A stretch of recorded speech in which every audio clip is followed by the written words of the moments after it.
if we tried to make two champions that had more to do with each other than any other champions we've ever made before.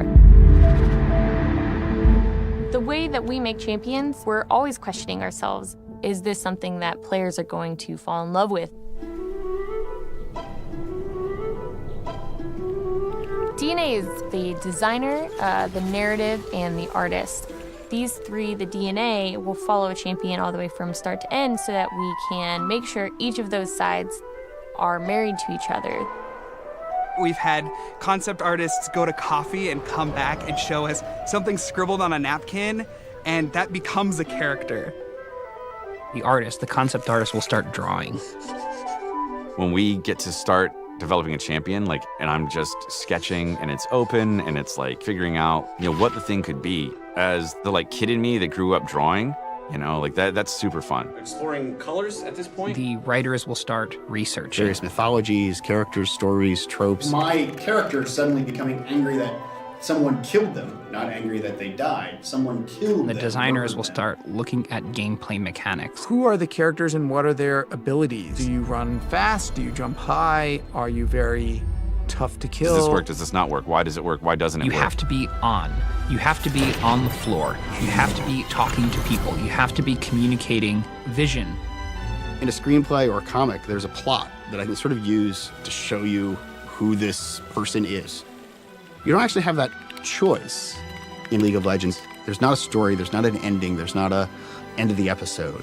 There's just this personality. Light noxes. I do think that there's a common perception that the way we create champions is that someone comes up with a really cool idea and shows it off to everyone else, and everyone's like, yeah, that's a great idea. We're gonna make exactly that. And then we go and we make it, and then we're done and we ship it. But in reality, making champions is an incredibly collaborative process. Sniper and spotter, acrobat and springboard maker, wires and electricity, light and dark. Love conquers all. In the earlier phases of development, we're not trying to be too grounded in what's realistic because that can certainly stifle creativity. Like you say, Augie's gonna have to commit to something. You definitely need to have a thick skin. We hear you guys, we'll start over.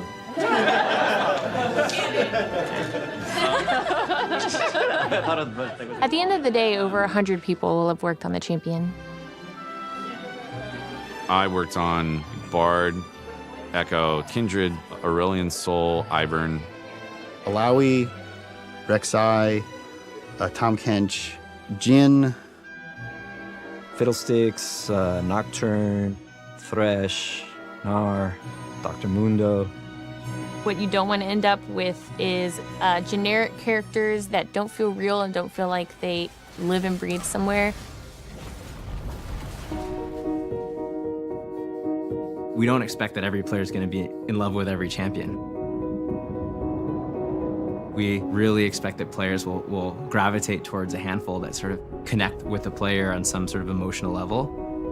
Without fail, every single time we release a champion, we know we're going to learn from players a million things that we could have never predicted. We wanted to make the ultimate duo experience. We all settled very quickly on lovers. We don't have a true romance in League of Legends. These are two people who are never going to leave each other's side. What is love? I mean, what does love look like for a race that we don't even know exists yet? Love is curiosity. Love is unconditional. Love evolves. Of love. Like trying to put a stake in the ground and be like, what do they say about love? Is, I think, fundamentally dangerous because you begin to drift towards having them be all about a statement about love. I am like, how do they fight together? Why is that cool? And how does love add some interesting and some spice to it? That's it, right? He's the center of the show, he's the star of the show.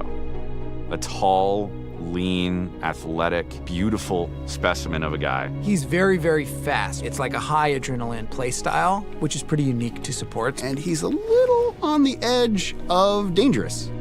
She's much more mysterious, much more reserved, much more coy. She is much more inconspicuous, camouflaged, but much deadlier. He will mesmerize you, and she's the one that will kill you. A petite, raven-esque blade dancer. So we started exploring birds and wings. His main feature is this big plume of peacock feathers that he's going to use to cast spells. That's going to be a nice flows, also with the ears. Right here, I came in this morning, just had this idea that we should do like a really nice flourish for his Q. So his Q is like a skill shot.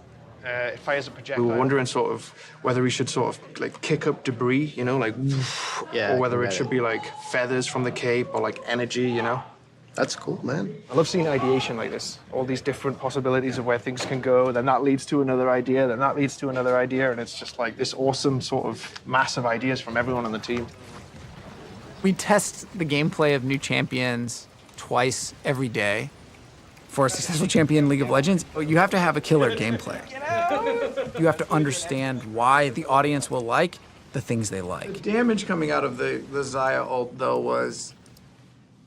I think it was a mix of both the visuals soft and the damage was a little soft. Yeah, definitely. And so I didn't find myself playing around the damage very much. Yeah, me neither. I think the only time damage came into the effect for me And we're not making a character for immediate splash, we're making a character forever.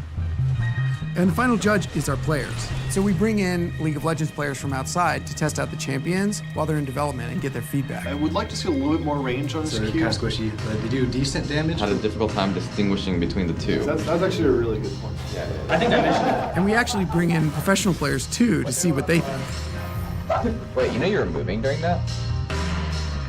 We can hear you. Okay, great. I'm going rogue! There's a surprise. I'm going rogue! There's a surprise. I love you. I know. I love you. I know. I love you.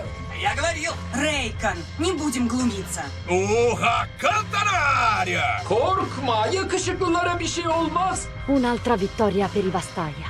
Oye, Pram Gondos. ¿Qué te parece si vamos a comer comida de humanos después de esto? To kocham rakana ponad życie. 马上回来。谁知道行不行呢？ 그럼 본능에 충실할까? 아 정말 할 거야? 몸 조심해. I would describe the style of League of Legends as wonderfully eclectic, almost to the point of disaster.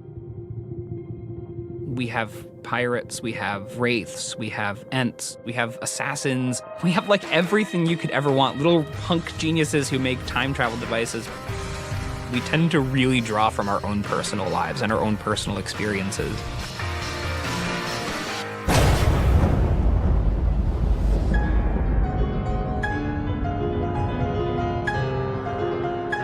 Our role is to bring characters to life, but at the end of the day, it's our players who own them.